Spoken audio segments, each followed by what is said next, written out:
자, 이어서 보겠습니다, 여러분들. 오늘 2시까지 네 타임으로 해서 종강을 하고, 다음 주에는 5월 1일인가요? 5월 2일인가요? 다음 주 금요일 날 휴강을 합니다. 그러니까 개강이 5월 4일부터 5, 6월 달 강의가 5월 4일 날 개강이기 때문에 저는 오늘 왜 다음 주 또 수업할까요, 우리가? 자, 그래서 오늘 휴강하고 2시까지 해서 세법을 세법을 종강을 하고 3, 4월 과정 심화 과정을 종강을 하고 그 다음에 우리 이제 하겠습니다. 그래서 종강하고 그 다음에 다음 주에는 휴강입니다, 여러분들. 자, 384페이지 보겠습니다. 384페이지. 조용히 하고 휴강하려면 열심히 해야지 지금. 휴강하려면 오늘 열심히 마지막 공부를 해야지 되고, 그 다음에 예고 드린 대로, 계속 예고 드린 대로 5월 첫 주부터는 양도숙세를 합니다, 여러분들. 바로 양도세 나간다고 그랬죠? 그래서 바로 양도세를 하겠습니다. 자, 그 다음에 그러니까 5월 첫 강의부터 이제 양도세 들어가는 거고요. 바로 그래서 소득세 총설 해가지고 우리가 이제 부동산 임대업 이런 것들 또 다시 한번 또 자세히 이제 공부하고 또 양도세를 본격적으로 합니다. 그래서 이번 순환에 조금 일부 내용은 여러분들이 이번 순환에 하지 않고 5월 달에 요약집 할 때 또 추가해서 할 게 있어요. 또 그때 또 보고, 그래서 가장 기본적이고 중요한 내용들부터 일단 보고, 자, 심화 과정에서까지 해서 완성을 시키고, 그 다음에 이제 일부 내용은 일부 조금 이제 공부가 좀 더 돼야지 여러분들이 공부하기가 편한 거라든가 조금 잡다한 것들, 이런 것들 중에서 좀 한번 이런 거 만점을 위해서, 세법 고득점을 위해서 좀 봐야 되는 그런 것들 있잖아요. 그런 것들은 5, 6월 달에 또 배우고 이렇게 하겠습니다. 그리고 이제 양도세 계산 사례 연습 같은 것은 당연히 이제 그런 것들은 문제풀이 가서 이제 계산 사례 연습을 하는 거고요, 많이. 자, 그러면 384페이지 보겠습니다. 실지 거래에 의한 경우에 양도가액입니다. 하여튼 개념 완성, 그러니까 심화 이론까지 하면은 일단 만점을 위해서 만점 내지는 세법 한두 개 틀리는 고득점을 위해서 우리가 하나도 더 맞춰야죠, 여러분, 세법에서. 그러기 위해서 이제 월요일 과정에서 일부 내용 그때 이제 하는 거예요. 자, 그때 하겠습니다. 384페이지 실거래가에 의한 경우에 양도가액입니다. 의 보시면 양도가액이요. 이 양도가액을 양도소득의 총수익금액으로 합니다. 그래서 이 총수익금액에서 필요경비를 빼서 양도세 구하는 거잖아요. 자, 그럴 때 양도가액은 그 자산의 양도 당시 양도자 영수자 간의 실제로 거래한 가액에 따른다 매출이요. 그래서 실거래가를 정해서 계산하는 게 원칙입니다. 자, 근데 양가로 입은 특수관계자 간의 거래에 그래서요. 자, 위 양가로 이를 적용할 때 고자가 소득세법 중에 자산을 양도하는 경우로서 다음에 어느 하나에 해당하는 경우에는 그 가액을 해당 자산의 양도당 시 실거래가액으로 본다. 그래서 동그라미 1번을 보세요. 법인세법 규정에 따른 특수관계인에 해당하는 법인 밑줄이요. 외국법인을 포함하고 특수관계 법인에 양도한 경우로서 밑줄 같은 법, 즉 법인세법 67조에 따라 해당 고자의 상해 배당 등으로 처분된 금액이 있는 경우에는 여기 비출이요. 그 법인세법 52조에 따른 시가라는 것을 실지 양도한 가액으로 봐서 요거를 계산하는 경우도 있습니다. 그러니까 자, 갑이라는 주주와 그 다음에 갑이라는 주주가 특수관계 법인에 해당되는 A 법인에게 예를 들어서 양도할 때 실지 양도한 가액은 5억인데 법인세법 52조의 규정에 따른 시가라는 것이 3억이다. 그러면 그 3억 원인 것을 5억 원에 양도했다. 자, 갑이라는 주주가 특수관계 법인 A 법인에게 그러면 얼마를 양도 가격으로 하느냐? 얼마를 양도 가격으로 한다는 거예요? 법인세법 52조에 따른 시가 3억 원을. 아니, 그러니까 여기 보세요. 갑이라는 주주가 있는데 갑주주가 A라는 법인에게 양도하는데 이 갑주주의 특수관계 법인입니다. 특수관계에 있는 특수관계가 있는 법인에게 자, 어떤 부동산을 양도하는데 이게 법인세법 52조 규정에 따른 법인세법 52조에 따른 시가가 이게 3억 원이에요. 그것을 을에게 실지 양도했는데 양도했다고 하는데 이게 양도한 가격이 실지 양도한 가격이 예를 들어서 양도 가격이 만약에 5억 원이다. 자, 그러면 얼마를 갑이 양도한 가격으로 양도차익 계산할 때 자, 갑은 얼마를 양도 가격으로 하냐? 그러면 어떤 걸 양도 가격으로 한다고요? 3억 원. 이 법인세법 52조에 따른 3억 원을 양도하라 합니다. 얘네들이 실제 양도했다고 하는 가격은 5억 원인데 근데 법인세법 50조에 따른 시가가 3억 원이다 그러면 특수관계 법인에게 양도했을 때는 이 법인세법 52조에 따른 시가를 요거를 뭐로 본다? 양도하기로 본다는 얘기입니다. 그래서 요것을 법인세법 52조에 따른 시가 요것을 양도 가격으로 해요. 이거로 하지 않고요, 여러분. 이런 얘기입니다. 자, 그래서 요거 한번 요게 이제 29회 시험 때 시험 지문에 정답쯤은 아니었지만 나왔었습니다. 그래서 요 얘기고 그 다음에 385페이지 동그라미 2번 있잖아요. 요거는 상속증여세법 규정을 이해를 해야 되기 때문에 요거는 그냥 참고적으로 한번 보겠습니다. 특수관계법인 외의자에게 자산을 시가보다 높은 가격으로 고가로 양도한 경우로서 상속증여세법 35조에 따라 해당 고자의 증여재산가액으로 하는 금액이 있는 경우에는 그 양도가액에서 증여재산가액을 뺀 금액 밑줄이에요. 그래서 특수관계법인 외의자에게 자산을 시가보다 높은 가격으로 양도한 경우 밑줄, 자, 그 양도가격에서 증여재산을 뺀 금액을 양도가격으로 봅니다. 이런 경우에는. 요 밑줄이요. 그래서 그냥 한번 요걸 이해하려면 근데 요 상속증여세법 35조를 설명해야 되는데 상속증여세법 35조를 여러분들이 괜히 이걸 갖다가 연락에 설명해봤자 실익이 없더라고요. 그러니까 강의를 요것들을 설명하고 막 연락해 봤었는데 옛날에 별로 저 흔들리는 눈빛을 보면서 별로 해봤자 소용이 없구나 이러고 자 그래서 이거 그냥 그렇다는 거고 요 정도만 한번 알아두시고요. 자 원칙적으로 양도가격은 실지 양도가격으로 하는데 다만 이렇게 특수관계 법인에게 양도했을 때는 법인세법 52조에 시가를 실지 양도한 가격으로 보고 이런 경우도 있다는 거 이런 것들을 한번 보고 가면 됩니다. 자 4번 취득가액 및 기타 필요경비 시험에 주로 많이 나온 것은 이 부분이에요. 자 보세요. 어떤 얘기냐면 시험에서 많이 나온 것은 이거예요. 여기 지었구나. 그러고 보니까 양도 가격에서 자 우리가 필요경비를 빼서 양도책을 구할 때 가필차 그럴 때 필요경비에 자 양도 가격은 실지 양도한 가격을 적용해요. 취득가액 실지 취득한 가격 적용했을 때 그러니까 필요경비는 취득가액 등 기타 필요경비로 하는데 이것을 필요경비로 합니다. 그럴 때 취득가액을 실지 취득한 가액을 적용하잖아요. 취득가액을 실지 취득한 가액을 적용한다. 자, 그러면 이걸 실지 취득한 가액을 적용하면 그때 이제 기타 필요경비는 자본적 지출액이라는 것과 양도비용 합한 금액이 우리가 필요경비라고 했잖아요. 그럴 때 시험에 이제 여러 번 나온 것이 2, 3년에 한 번씩 나오는 것이 양도소득세 양도책 계산할 때 실거래가를 적용해서 양도책 계산할 때 이 필요경비 항목에 어떤 게 포함되느냐 안 되느냐 이걸 시험에 이게 이제 자주 나왔단 말이에요. 그래서 어떤 게 취득가격이고 그 다음에 자본적 지출액이라는 것은 보유하면서 있죠. 어떤 자산을 취득해서 양도에까지 보유하면서 내 자산의 가치가 좋아지고 나아지고 이용의 편의가 되면서 들어간 비용인데 자, 이거 자본적 지출액. 그래서 실생활 관련해서 말씀드리면 발코니 확장 비용, 샤시 설치 비용, 방거실 확장 공사 비용처럼 여러분 집 대대적으로 수리했어요. 그러면 그 공사 비용에 대한 증빙 서류를 잘 갖춰 두셔야 됩니다. 그 다음에 양도 비용은 이번에 이 자산을 직접 양도하면서 들어간 비용이요. 이런 것들을 취득하면서 보유하면서 양도하면서 들어간 이 비용을 우리가 필요경비라고 할 때 어떤 게 이제 실거래가를 정해서 양도차 계산할 때 필요경비 항목에 포함하느냐 안 하느냐 이걸 시험에서 이제 자주 물어본단 말이죠. 자, 그 얘기입니다. 먼저 4. 취득가액 및 기타 필요경비에서 양가로 1번이요. 실거래가액에 의하는 경우에 필요경비입니다. 본문 보니까 취득가액을 실지거래에 의해서 양도책 계산하는 경우에 필요경비는 해당 실지 취득한 가액의 밑줄입니다.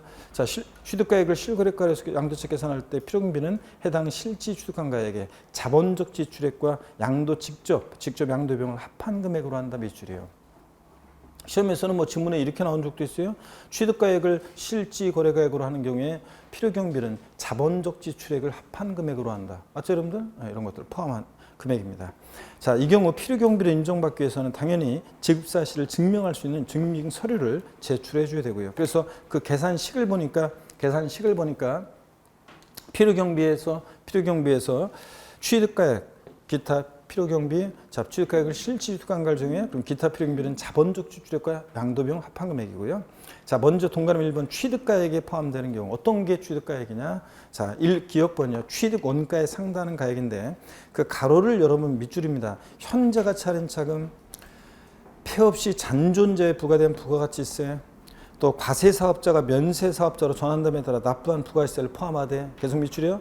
부당행위 계산에 의한 시가초과액은 취득원가에서 제외합니다. 밑줄 짜기야. 그러면 현재가 차린 차금이 뭐냐? 거기 보조단 참고에 나와 있습니다. 현재가 차린 차금, 사업자가 읽어볼게요. 제가 자산을 장기 할부 조건으로 매입하는 경우에 발생한 채무를 기업 회계 기준에 따라 현재 가치로 평가하여 현재 가치 차린 차금으로 계산하는 경우에 그에 있어서 당의 현재가 차린 차금은 취득원가에 포함한답니다. 자, 그러면 여기 어떤 건지 제가 비슷한 예로 좀 설명을 드려볼게요. 여기 보세요.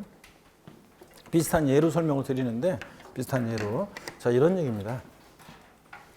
갑이라는 사람과 을이라는 사람이 있어요. 갑과 을이 있는데 자 그럴 때 예를 들어서 어떤 부동산에 대해서 을이 지급하기로 한 대금이 10억인데 이 대금을 지금 주는 게 아니라 10년 후에 주기로 합니다. 10년 후에도 딱 10억 원 주면 돼야 안 돼요? 안 되지. 이게 지금 10억 원하고 10년 후에 10억 원 같은 돈이 아니잖아요. 그래서 같게 주려고 하니까 여러분 학개론 시간에 배우는 것처럼 1 플러스 R에 1년 뭐 이런 식으로 해서 1 플러스 R에 N년을 곱하면 이렇게 했더니 예를 들자면 요 했더니 이자액 상담과 관련한 비용인데 했더니 예를 들어서 10억 2천이 됐다 그러면 자 보세요. 을 입장에서 보면 이 미래 가치를 현재로 당겨봤을 때 얼마가 빠지냐? 2천만 원 빠지잖아요. 이 차금 요거 미래 가치를 현재 가치로 당겨봤을 때 이 현재가 차린 차금은 2천만 원. 결국은 을이 요것도 내고 취득하는 거잖아요. 결국은 자 그렇기 때문에 현재가 차린 차금은 을의 취득가액에 어떻게 한다? 포함을 시킵니다. 결론만 알아두세요. 현재가 차린 차금은 취득가액에 포함한다. 자 그 다음에 또 거기 보조단 계속 봅니다. 두 번째 참고해서 뒤에 폐업시 잔존재화에 대한 부가가치세 봅니다. 사업자가 폐업할 때 자기 생산 취득재화 중 남아있는 재화는 자기에게 공급하는 것으로 보기 때문에 이 경우 납부했거나 납부할 부가가치세는 취득원가에 포함합니다. 자, 한번 보시고요. 그 다음에 부당행위 계산에 의한 시가초과액은 제가 제외한다고 그랬잖아요. 그 부당행위 계산에 의한 시가초과액이 어떤 건지 한번 또 예를 들어보겠습니다. 여기 보세요, 여러분들. 우리가 이제 나중에 배울 건데 특수관계자 간에 시가보다 높게 고가로 양수 취득하는 건데요. 여기 어떤 건지 한번 보세요. 자, 예를 들자면 갑이라는 사람이 있고 있는데 부동산을 거래했는데 시가 1억짜리인데 을이 지급한 대가가 예를 들어서 1억 5천이에요. 그러면 을은 이것을 갖다가 이제 취득해서 제3자 병에게 이것을 3억 원에 양도한다고 쳐요. 그럴 때 양도소득세 신고를 을은 어떻게 하냐면 양도 가격은 3억, 취득 가격은 실질 취득한 가격이라고 하면서 1억 5천. 그래서 양도차액은 1억 5천으로 해서 이런 식으로 계산해서 양도세를 신고해요. 근데 알고 봤더니 관할 세무서에서 알고 봤더니요. 얘가 형이에요. 그리고 얘는 동생이에요. 친족 관계 등이 있는 특수관계자 간에 있잖아요. 친족관계 등인 특수관계자 간에 이렇게 시가보다 높게 취득을 하면 관할 세무서에서는 조세의 부당한 감소가 있었는지를 판단해 봐요. 그 조세의 부당한 감소 판단 어떻게 하느냐를 우리가 다음에 이제 배울 건데 나중에 그럴 때 자 미리 말씀드리면 시가와 대가 차이가 금액으로 3억 원 이상 차이 나니 따져봐요. 여기서는 5천만 원밖에 차이 안 나죠? 시가와 대가 차이가. 그러면 또 시가의 5% 이상 차이 나니 따져봐요. 시가 1억에 5%면 500만 원이잖아요. 이상 차이가 나죠? 시가의 5% 이상. 그러면 얘네들이 조세를 부당히 감소시킬 목적으로 거래했다고 봐가지고 얘네들의 계산을 부인해요. 얘네들의 계산을 부인하고 시가를 취득가격으로 다시 계산합니다. 관할 세무서장이. 자, 이게 부당행위 계산 부인 특례라고 그래서 나중에 배울 건데 그러면 양도 가격은 3억 원이고요. 얘네들 계산을 부인하고 관할 세무장이 다시 계산해 보니까 취득 가격은 어떤 거로 한다고요? 얘네들 계산을 부인하고 시가를 취득 가격으로 다시 계산해요. 그러면 부당 계산됐을 때는 시가 1억으로요. 취득 가격. 그리고 양도차익은 얼마? 2억으로. 이렇게 다시 계산합니다. 그럴 때 자 부당행위 계산에 의한 시가초과액 요 사례에서 5천만 원은 을의 취득 가격에 포함한다 안 한다? 안 한다는 얘기입니다. 시가를 취득 가격으로 하니까. 자 그럼 결론만 알아둡니다. 현재가 차린 차금은 취득 가격에 포함하는데 부당행위 계산에 의한 시가초과액은 어떻게 한다? 제외한다. 이런 식으로 결론만 딱 알아둡니다. 너무 완벽하게 다 이해하려고 하지 말고 그냥 이 정도만 결론만 딱 알고 시험에서 현재가 차린 차금 포함 제외 이걸 바꾸는 거거든요. 부당예산의 시가초과액 포함 제외 이걸 바꾸는 거니까 그냥 현재가 차린 차금 취득가액에 포함 부당예산의 시가초과액 어떻게 한다? 제외한다. 이렇게 아시면 됩니다. 자 계속 이어서 봅니다. 동그라미 A번 봅니다. 타인으로부터 매입한 자산은 매입한 가격의 밑줄입니다. 계속 취득세 같은 취득하면서 납부한 조세, 공과금, 또 등록면허세 같은 이 취득세, 등록면허세 같은 조세라든가 기타 부대 비용을 가산한 금액. 그래서 여러분 어떤 게 있냐면 여기에 공인중개사를 통해서 취득했어요. 그러면 소개비 이것도 중개 수수료도 취득가액에 포함합니다. 법무사 비용이 들었어요. 등기하면서 법무사 비용. 자, 컨설팅 회사에 자문을 받아 취득했어요. 그럼 컨설팅 비용. 이렇게 취득하면서 들어간 매입가액. 내가 그걸 3억 5천에 샀다. 그럼 3억 5천. 그 매입한 가격에다가 취득하면서 납부한 조세나 공과금, 중개 수수료, 법무사 비용, 또 컨설팅 비용 같은 이런 부대 비용을 우리가 취득가액으로 합니다. 증빙서를 잘 보관하셔야죠. 자, 그럴 때 거기 팁 참고 보조단 세 번째 참고를 봅니다. 팁을.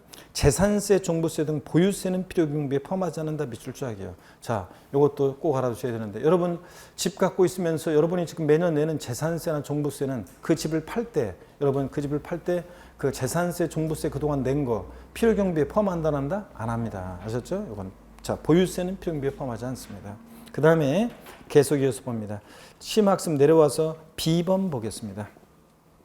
B번에 자기가 행한 생산, 제조, 생산 또는 건설 등에서 취득한 자산은 원재료비, 노무비, 운임하역비, 보험료, 수수료, 공과금, 설치비, 기타 부대비용 합계 그랬는데 이걸 하나하나 외우는 게 아니고요. 건설했을 때 있잖아요. 여러분이 건물을 신축했을 때, 건설했을 때는 그 건축하는 데 소요된 일체 비용을, 건설하는 데 소요된 일체 비용을 필요경비로 합니다. 자, 그래서 제가 예전에 청주에서 옛날에 강의한 적이 있었는데 청주에서 강의할 때 있죠. 충청북도 청주에서 강의할 때 어떤 수강생분이 그러더라고요. 자기가 그 청남대 그 옆은 아니고 그쪽은 어차피 들어갈 수도 없으니까 거기 아니고 그 청남대 가는 거기에 뭐 댐 있잖아요. 청남댐인가?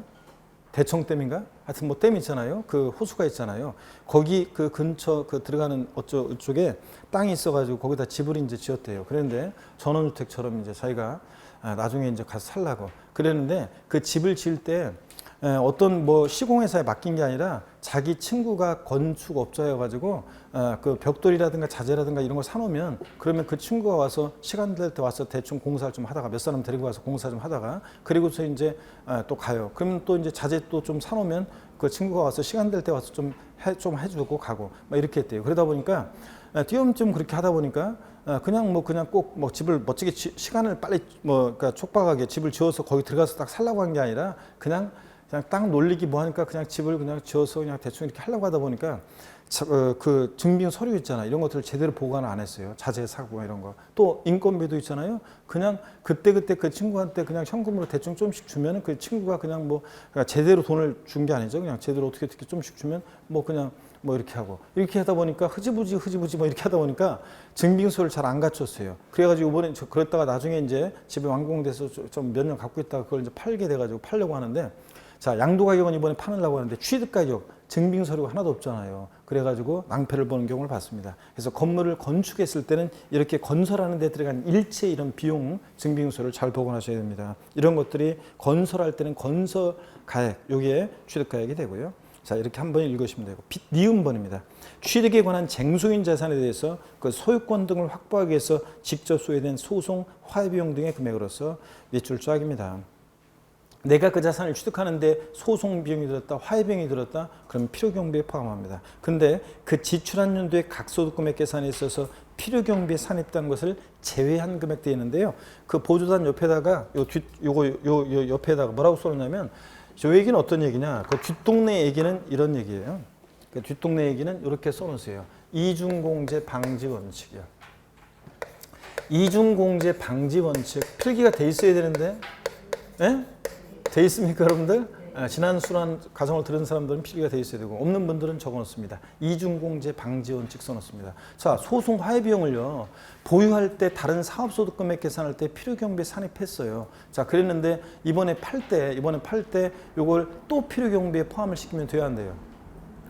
이중공제 되잖아요. 보유할 때 상업소득 금액 계산할 때 소송 화해 비용 같은 걸 필요경비에 산입했어요. 이번에 팔면서 양도세 계산 때 또 산입해서 공제를 받으면 돼야 한대요. 안 되잖아요. 이중공제 되니까. 그래서 다른 사업소득 금액 계산할 때 필요경비에 산입한 것을 제외한 금액만 포함한다. 그런 얘기입니다. 이해되십니까, 여러분? 그런 얘기고.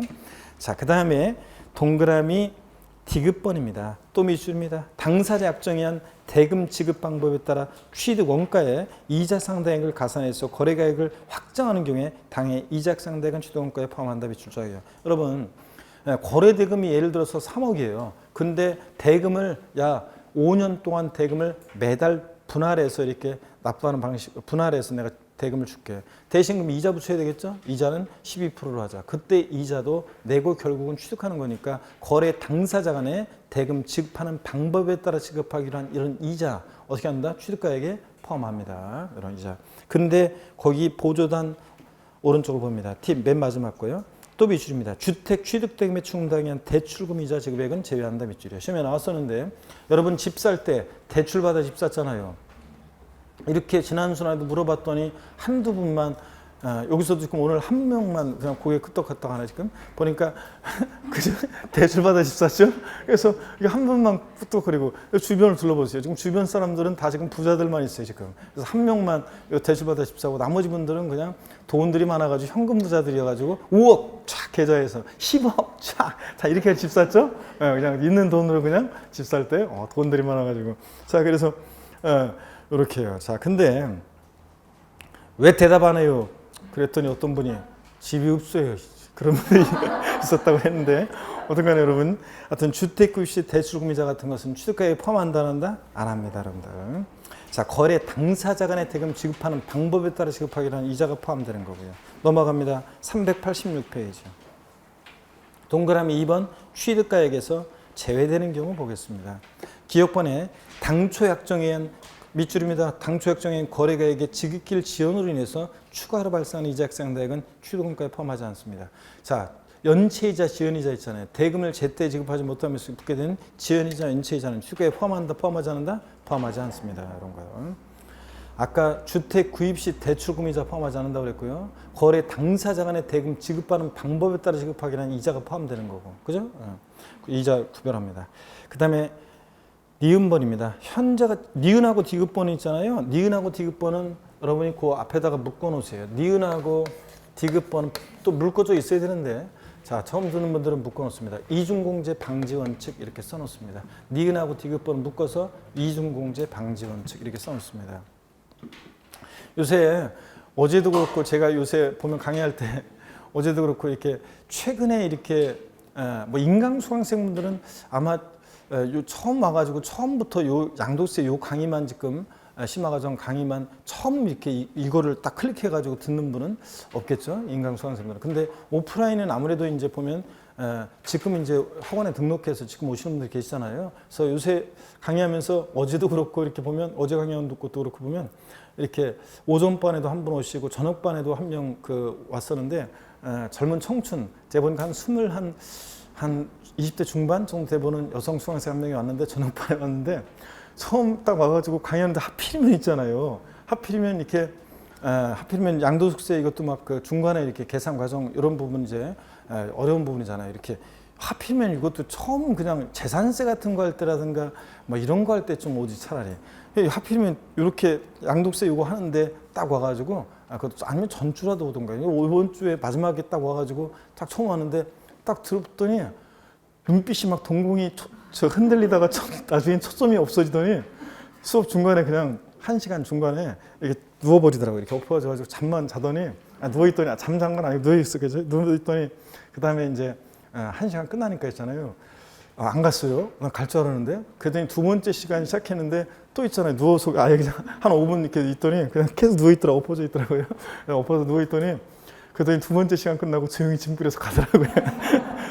네, 요즘 그런 모습을 보면 얼마나 마음이 내가 불안하겠어요. 강의하면서 저 갈 것 같은데 가면 안 되는데 버텨내야 되는데 왜냐면 이게 지금 마지막 엔딩 자막 올라가기 전에 이것도 이걸 때 이걸 버텨내면 기초 강의를 듣고 용어 같은 거 인강으로 듣고 5월달 유학집 할 때 처음부터 이제 할 때 좀 따라오면 그래도 그나마 이제 막 힘들겠지만 그래도 이렇게 따라와서 버텨내면 오리올 버텨내면 이제 먼저 된 자가 나중 된 자고 된다고 5월달에 와서요 이렇게 눈빛 흔들리다가 바로 유학집으로 이제 막 공부하면서 또 막 눈빛 흔들리고 그랬는데 여름 되면서 서서히 표정이 밝아지게 해가지고 나중에 9월달 동형모의고사 되잖아요. 그러면 먼저 된 자가 나중되고 나중돼 먼저 된다고 점수가 겨울부터 왔던 분들보다 더 높게 나오는 그런 수강생들을 많이 보게 돼요. 그렇기 때문에 그 과정을 견뎌내면 되는데 못 견딘단 말이에요. 그래가지고 특히 그래서 결국은 짐 싸고 갔는데 마음이 그냥 가는 모습을 강의하면서 보면서도 진짜 저 수강생이 아예 공부를 포기하면 안 되겠는데 이런 생각이 막 들더라고요, 여러분들.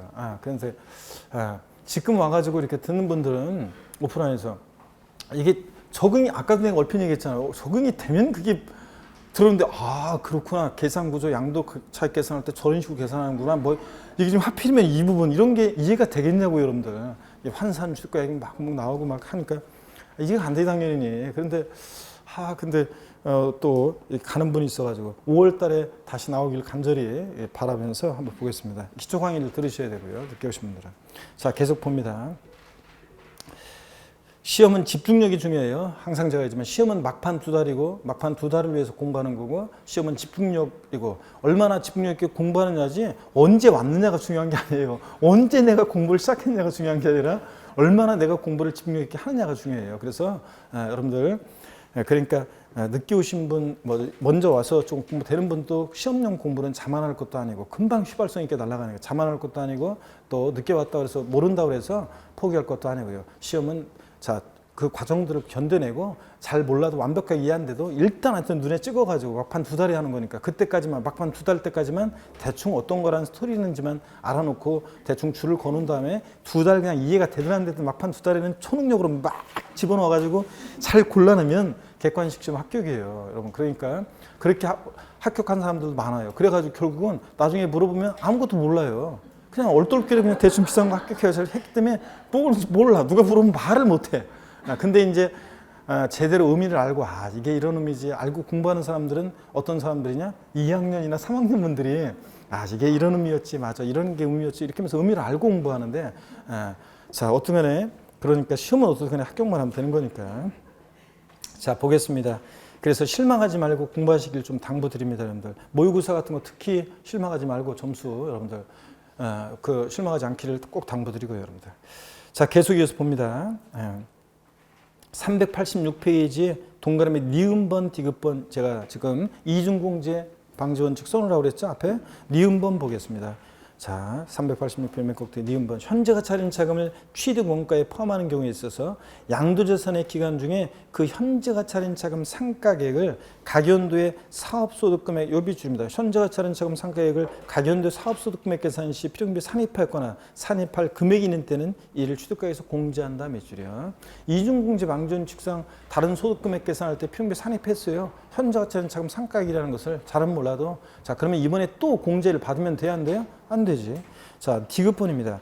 필요경비를 계산할 때 양도재산의 그 자산에 대한 그 양도자산 보유기간에 그 자산에 대한 감가상각비로서 미치입니다. 감가상각비로서 각 과세기간에 사업소득금액 계산할 때 필요경비에 산입하였거나 산입할 금액이 있는 때는 이를 취득가액에서 공제한 금액을 그 취득가액으로 한다. 똑같죠. 이중공제 방지원칙상 감가상각비를 다른 사업소득금액 계산할 때 필요경비에 산입한 것을 제외한 금액만 포함한다는 얘기입니다. 예? 이런 얘기. 그래서 제가 니은번, 디귿번 이 부분을 강의하는데 제가 그랬다고 그랬잖아요.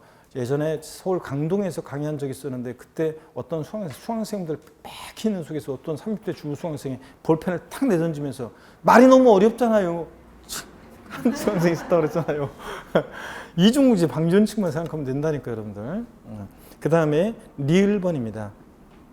이건 아까 설명한 거예요. 부당행위 계산 부인 규정, 부당행위 부인 규정에 의한 특수관계자 간에 시가보다 높게 고가 취득하는 경우에 시가초과액, 아까 저 사례에서 시가초과액 5천만 원은 의뢰 취득가액에 포함한다, 제외한다? 제외합니다, 여러분. 이런 얘기도 체크하고. 그 다음에 미음번입니다. 기납부한 상속세 증여세 매출이요. 자, 여러분.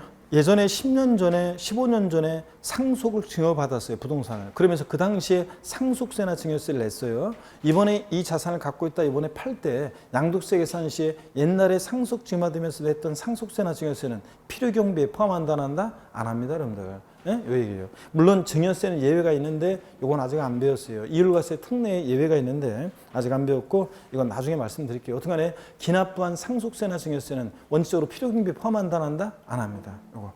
자, 그 다음에 동그라미 3번 봅니다. 이건 처음 배우는 건데요. 어떤 거냐?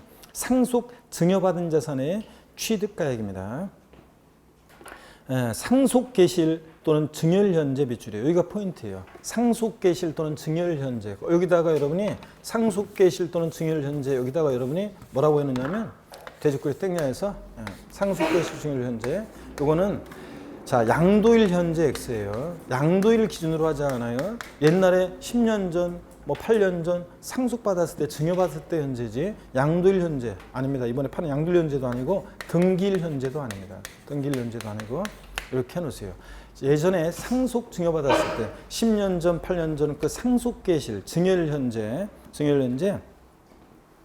쭉 미출입니다. 상속증여세법 규정에 따라 평가가액을 취득 당시에 실거래가액으로 본다 미출 조항입니다. 여러분 이건 어떤 거냐면 제가요 예를 들어서 상속증여받은 자산을 이번에 팔아요. 양도차익 계산할 때 양도가액은 이번에 실지 양도하는 가액인데 실지 취득한 가액은 어떤 걸 할 거냐. 상속 증여받았으니까 공짜로 받았잖아요. 그러면 실지 취득한 가액 빵원 이럴 수는 없잖아요. 그럴 때 상속 증여받은 자산의 실지 취득한 가액은 어떤 것으로 하느냐.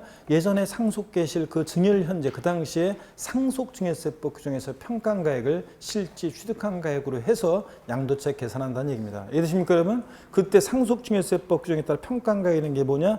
그 팁 보조단 나와 있습니다. 보니까 상속증여세법 규정에 따라 평가한 가액이라는 게 원칙 시가를 평가합니다. 자, 여러분 이때 시가라는 게 여러분 시세하고는 다른 거예요. 여기 보세요. 이때 말하는 시가라는 것은 자, 우리가 상속 증여받아서 여러분들이 부동산을 그럴 때는 상속세 증여세 신고할 때도 그렇고 자, 양도세 계산할 때 취득가액도 그렇고 시가라는 것은 이런 거예요. 한번 들어보세요. 요거 시험에서 이것까지 물어볼 가능성이 낮으니까 이거 보세요. 상속 같으면 상속 개시일 전후로 해서 6개월 내, 증여받은 자산은 증여일 전후로 해서 3개월 내, 요 기간 동안에 만약에 유사 매매 사례가액이 있다 이 자산, 예? 내가 아파트 100일 동안 100일로 내가 상속받았는데 증여받았는데 그 근처에 뭐 100 똑같은 평수에 뭐 아파트 거래된 게 있다, 매매 사례가액이 있으면 그 가격을 시가로 평가하고요. 수용당해서 보상금액 받은 게 있었다. 그럼 보상금액을 시가로 하고요. 또 공매나 경매가 있었으면 공매 경락가에 또 감정기간에 2개 이상의 감정기간에 감정받은 감정가액의 평균액이 있었다. 그럼 감정가액 평균액. 요 기간에 있었던 이런 것을 시가로 보고 이런 거로 평가합니다. 그래서 이런 것을 시가로 해서 이 가격을 취득가격으로 합니다. 근데 이 기간 동안에 이 시가로 보는 가액이 없다. 그럼 어떻게 하냐? 보충적 평가 방법이라 해서 기준시가로 이렇게 기준시가로 평가하기도 합니다, 여러분. 자, 그래서 우리가 이건 시험과 관계없지만 실무적인 얘기 한번 들어보세요. 실생활에서 관련한 얘기. 여러분요. 상속세나 증여세는 그러면 딱 들어보니까 유사 매매 사례가액 같은 것으로 상속세를 증여세를 내는 게 우리한테 좋을 것 같아요. 아니면 기준시가로 하는 게 좋을 것 같아요. 그렇죠? 기준시가가 낮잖아요. 대부분 공시가격은. 그러니까 기준시가로 해서 상속세나 증여세를 신고하면 좀 세금을 덜 내겠죠? 그런 게 있어요. 근데 요번은 보세요. 근데 양도소득세 입장에서 한번 생각해 볼게요. 양도소득세 입장에서는 기준시가를 취득가격으로 하는 게 좋겠어요? 아니면 유사 매매사가액이라든가 감정가액 같은 것으로 해가지고 이것을 높여가지고 취득가격을 높여서 높인 가격으로 취득가격으로 하는 게 낫겠어요? 그렇죠? 양도소득세는 양도차익을 줄여야 되니까 취득가격을 크게 하는 게 좋잖아요. 그러니까 공시가격으로 하면 안 좋아요. 그죠? 그래서 여러분 사실은요. 상속받았을 때, 증여받았을 때는 부동산 같은 것은 어떻게 하면 양도세를 줄일 수 있냐면 자, 일단은요. 감정기간의 감정가액을 받아놓는 게 좋아요. 예? 그래가지고 취득가격을 높여놓는 게 좋아요. 그렇지 않으면 잘못하면 그렇지 않으면 그렇게 해놓는 게 좋지. 그렇지 않으면 나중에 유사 매매사 같은 게 없다 그러면은 공시가격으로 만약에 해서 하게 되면 취득가격으로 하게 되면 훨씬 더 불리합니다. 아셨죠 여러분? 그런 게 있어요. 자, 그래서 이런 얘기입니다. 근데 우리 시험에서는 중요한 것은 시험에서는 이거예요. 상속 증여받은 자산의 실지 취득한 가액은 어떤 거라느냐? 예전에 상속계실 또는 증여일 현재 상속증여세법 중에 따라 평가한 가액이지 양도일 현재 등기일 현재가 아니라는 거. 아셨죠? 우리 시험에서는 이렇게 기준이 되는 시점 이런 것들도 잘 물어봅니다. 자, 그래서 기준이 되는 가격이나 기준이 되는 시점 이거 그래서 양도일 현재 등기일 현재가 아니라 상속계실 증여일 현재 상속증여세법 규정에 따라 평가한 가액을 실지 취득한 가액으로 계산한다는 거. 아셨죠 여러분? 그리고 심학습 내용은 됐습니다. 거기 넘어가기 전에 보조단에 거기 386페이지 그 위에 있는 것도 한번 살짝 참고적으로 볼게요. 29회 때 나왔던 지문에 대한 건데 그 위에 보조단 386페이지 첫 번째 거 한번 볼게요. 아까 감가상각비 다른 소득금액 계산할 때 필요금액 산입한 것은 이번에 취득가에서 공제하잖아요.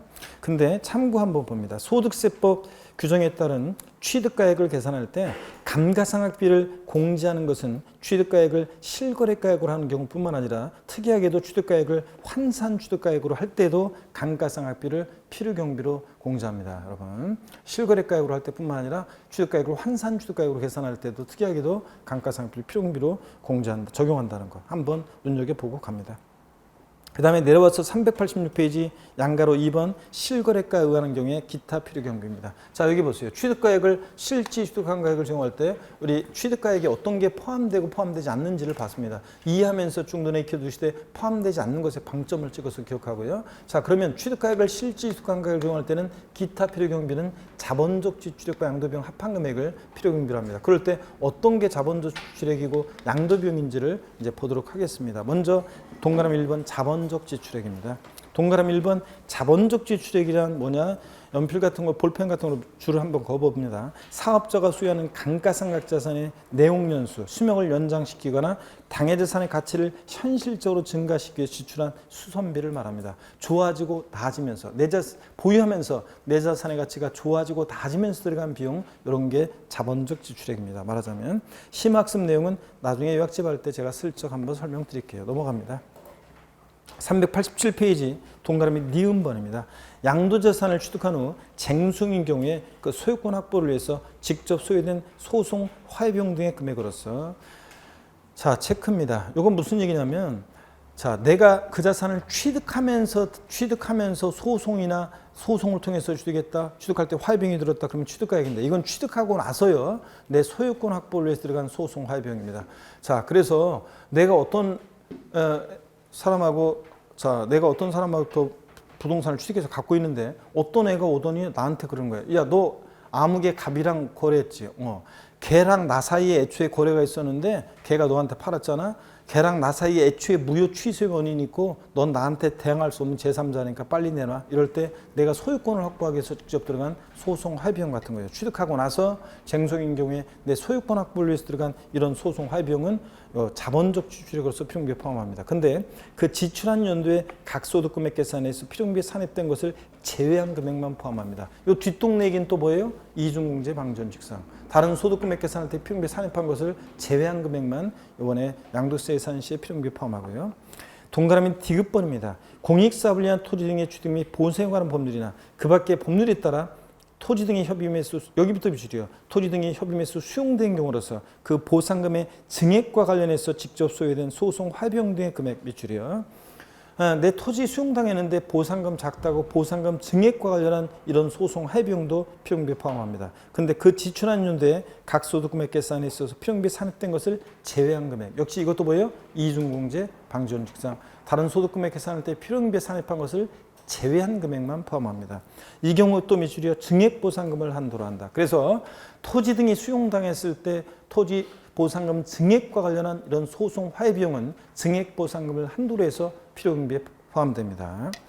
자, 리을번 미출입니다. 방이나 거실 확장 공사 비용, 샤시 설치 비용, 발코니 확장 비용 같은 양도자산의 용도 변경, 개량, 이용에 편의를 지출한 비용 미출 수학입니다. 이런 것들 좋아지고 나아지면서 들어간 비용들을 포함합니다. 그 다음에 미음번, 자, 개발부담금 미출이요. 비읍번 재건축 부담금 미출입니다. 이런 법률에 따른 개발부담금이나 재건축 부담금이요. 개발되고 재건축되면 좋아지고 나아지는 거죠. 그러면서 부담하는 부담금 필요경비에 포함합니다. 자, 그 다음에 기타 자본적 지출액은 나중에 잡다한 것들은 나중에 요약집 할 때 슬쩍 추가해서 보면 돼요. 심학습 수익적 지출액 시험에 옛날에 한 2번 나왔습니다. 수익적 지출액 꼭 알아두셔야 돼요. 수익적 지출액이란 뭐냐? 자산의 현상과 능률 유지 비용을 말하는데 미출입니다. 필요경비에 포함되지 않습니다. 어떤 게 수익적 지출액이냐? 현상 유지, 능률 유지 비용이냐? 도장 비용, 방수 비용, 도배장판 비용 등이 해당한다 미출이에요. 자, 여러분요. 자본적 지출액은 필요경비에 포함되잖아요. 자본적 지출액은 좋아지고 나아지면서 들어간 비용. 근데 수익적 지출액은 필요경비에 포함되지 않습니다. 어떤 거냐면 수익적 지출액은 도장 비용 같은 거요. 페인트 칠하면서 들어간 비용이잖아요. 도장판 비용 아니고. 그럼 보세요. 어떤 수강생이 물어봤어요. 아니요. 건물이 페인트가 오래돼가지고 지저분했어요. 그래서 건물이 좀 낡은 건물처럼 보여가지고 후줄근했었는데 페인트를 싹 칠하니까 건물이 새 건물처럼 쌈박하게 보이니까 팔 때 가격을 좀 더 좋게 받을 수 있으니까 자산 가치 증가 비용 아닌가요? 그랬는데 아니에요. 건물 지었을 때 페인트 깨끗했잖아요. 시간 지나면서 지저분해지니까 다시 칠하는 비용은 유지 비용이지 개량 비용이 아니에요, 여러분들. 자, 그 다음에 또 보세요. 수선 비용, 개량 비용이 아니고 또 방수 비용. 여러분이 만약에 아파트나 상가를 분양받았어요. 신축한 거를. 문을 딱 열고 갔더니 신축 아파트나 신축 상가인데 문을 열었더니 천정이나 벽에서 물 샜어 안 샜어요? 안 샜잖아요. 근데 나중에 오래돼서 배가 노화돼서 물이 샙니다. 그러면 방수하는 비용은 유지 비용이지 개량 비용이 아닙니다. 여러분들. 그 다음에 또 도배장판 오래돼 가지고 도배장판을 갈아요. 이런 거 유지 비용이지 개량 비용이 아닙니다. 전구 교체 비용, 전구 처음에 불 스위치 딱 넣었을 때 불 쫙 들어왔는데 나중에 깜빡깜빡해지니까 요거 전구 교체하고 깨진 유리창 파손된 거 교체하는 비용이라든가 등등, 욕실의 타일을 교체하는 비용이라든가 싱크대 교체 비용이라든가 이런 것들은 다 개량 비용이 아닙니다. 유지 비용이지. 그래서 수익적 효율에서 이런 것들은 도장 비용 같은 이런 것들은 필요비에 포함한다 안 한다? 안 한다. 알아둡니다.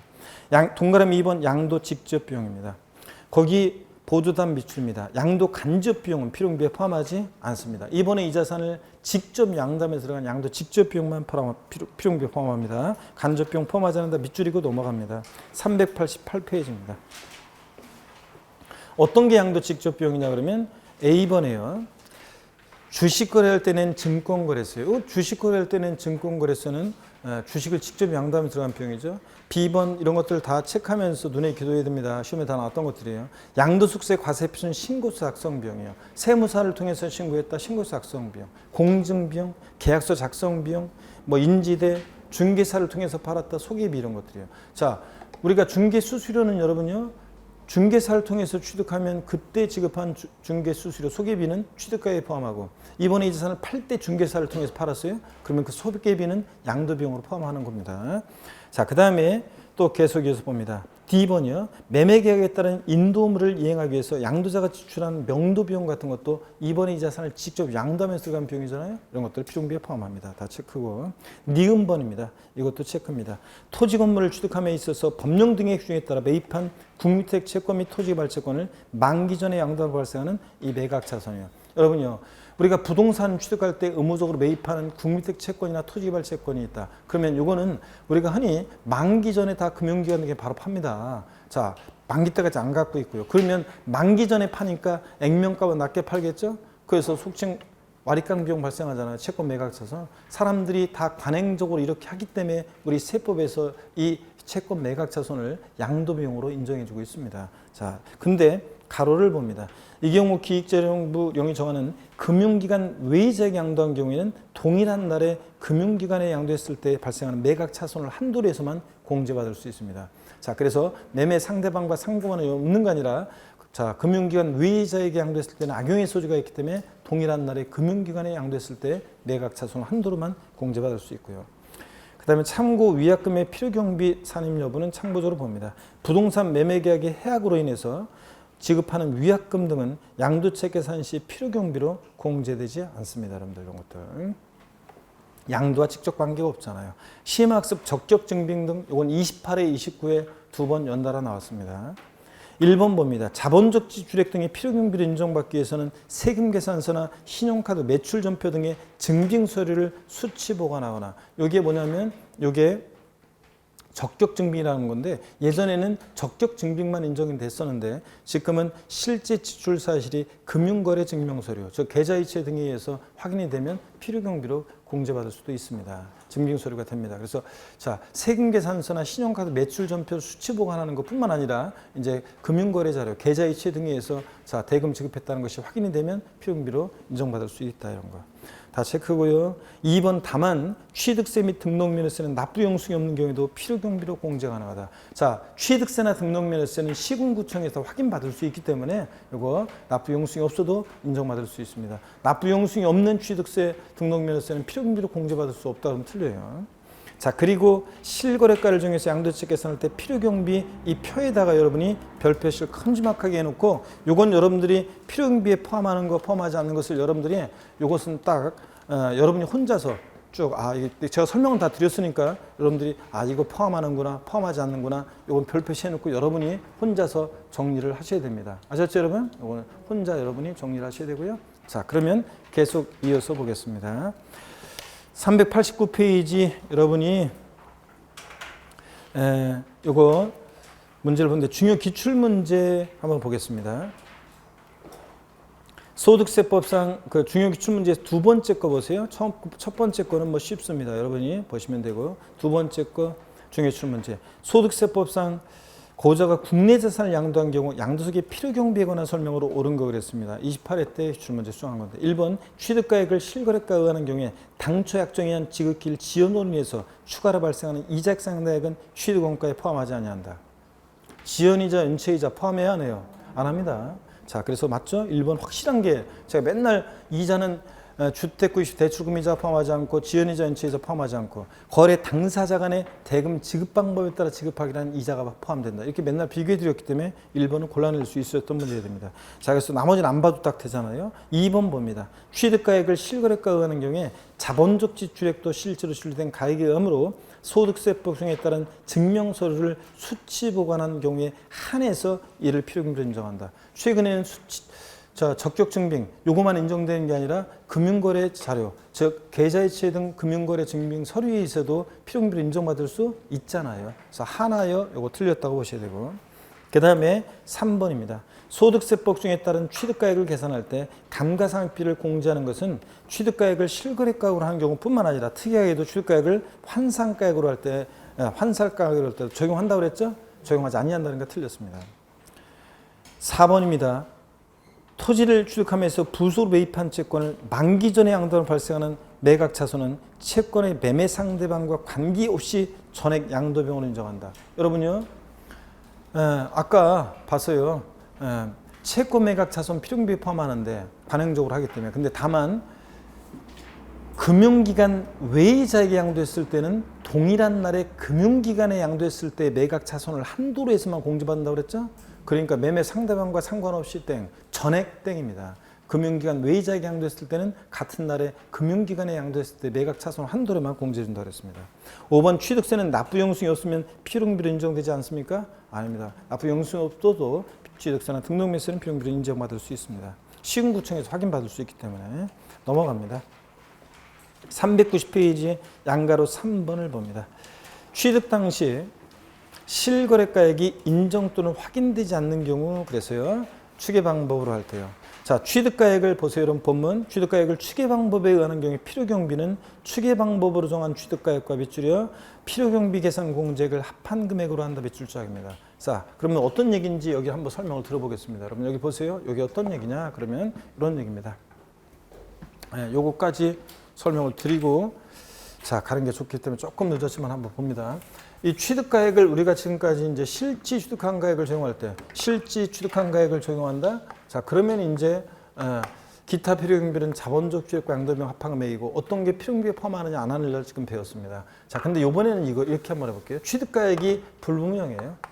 취득가액이 불분명하니까 취득가액을 어떻게 하냐? 추계해서 정합니다. 그렇죠? 어떻게 추계해서 취득가액을 정했어요? 매, 감, 환, 기, 매가만 또는 기준시가를 정했잖아. 매가만기. 자, 그러면 보세요. 취득가액을 이렇게 추계해서 정하게 되면 그때는 기타 필요경비는요.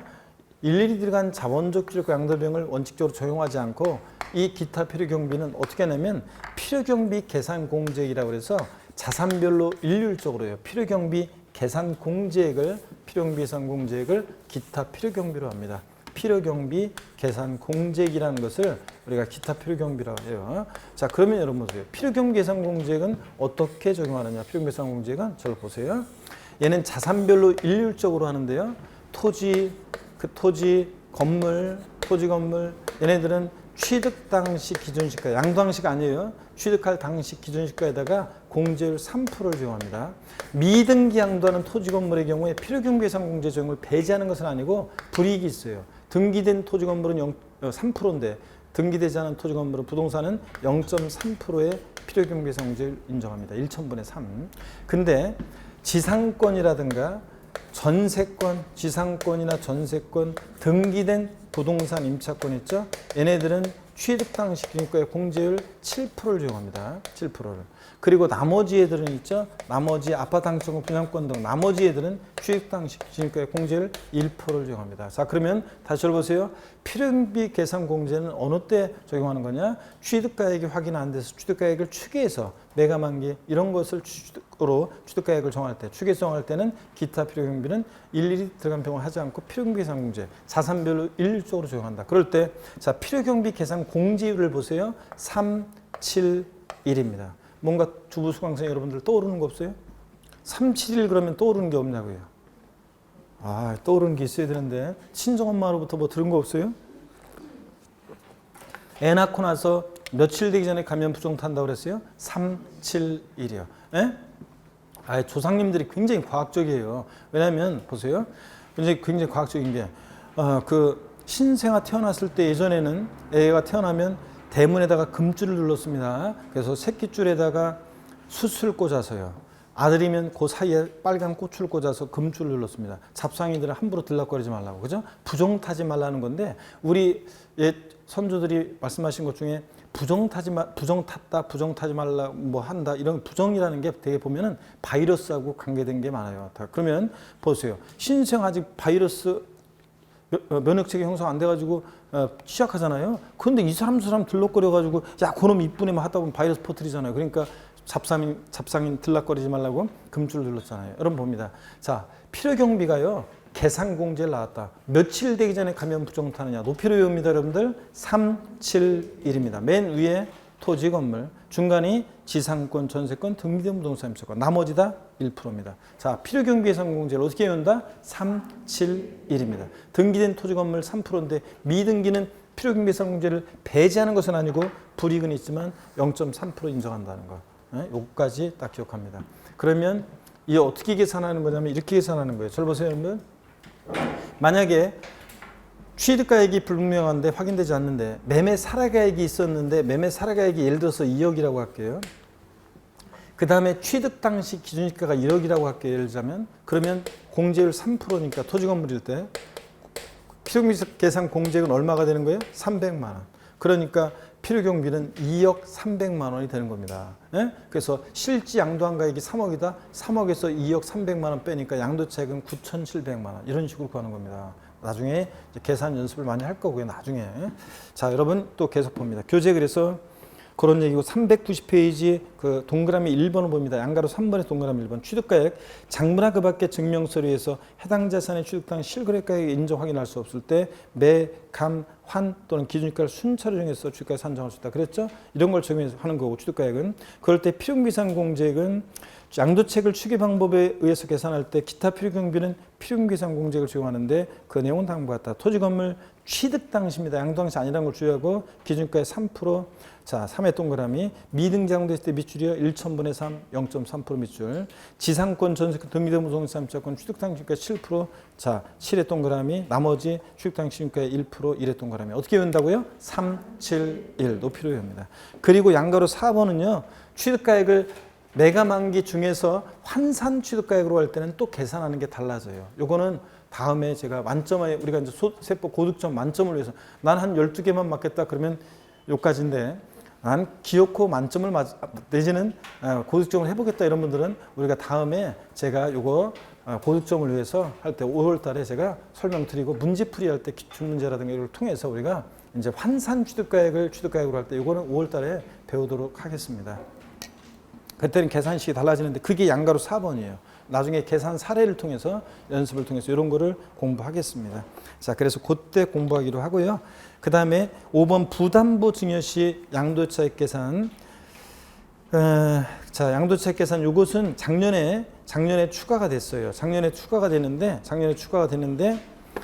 그러니까 작년 시험에 나왔는데 작년에 시험에 자세히 깊은 내용이 나왔어요. 그래서 요거는 부담보 증여시 양도차익 계산도 역시 다음에 제가요 5월 달에 하면서 PPT를 통해서 계산 사례 문제를 제가 화면에 띄워놓고서 이 기출문제, 중요 기출문제, 이제 요거는 이제 출제됐던 거고, 그 30회 시험에 출제된 좀 어려운 거 또 나올 가능성은 낮아요. 그렇기 때문에 그런 것들 어떤 의미인지는 한번 소개해 드릴게요. 그때 나중에. 근데 시험에 계산 문제가 부담부증시 양도차익 계산 자세한 내용이 깊은 내용이 작년 시험에 나왔기 때문에 또 나올 가능성은 낮고요. 그래서 이것은 아예 안 해도 되지만 또 아예 제끼긴 좀 그러니까 다음에 제가 살짝 시범 보여드리겠습니다. 오늘은 넘어갑니다. 자, 392페이지 2번 양도소득금액 계산을 위한 장기 보유소득공제예요. 자, 이것도 역시 중요합니다. 차장이 중요하다고 그랬잖아요. 지금까지 양도차익 계산 배웠어요. 양도차익 계산 어떻게 하는지 실거래가를 정해서 또는 또 불분명할 땐 추계 방법 또 이런 것들 그 다음에 이런 것들을 배웠고요. 자, 양도차익 구했어요. 차장 장특공제액을 공제해서 양도소득금액을 구할 때 양도소득금액 계산을 위해서 양도차익에서 공제되는 장기보유소득공제. 잠시 쉬었다가 중요한데 잠시 쉬었다가 소개를 또 해드리겠습니다.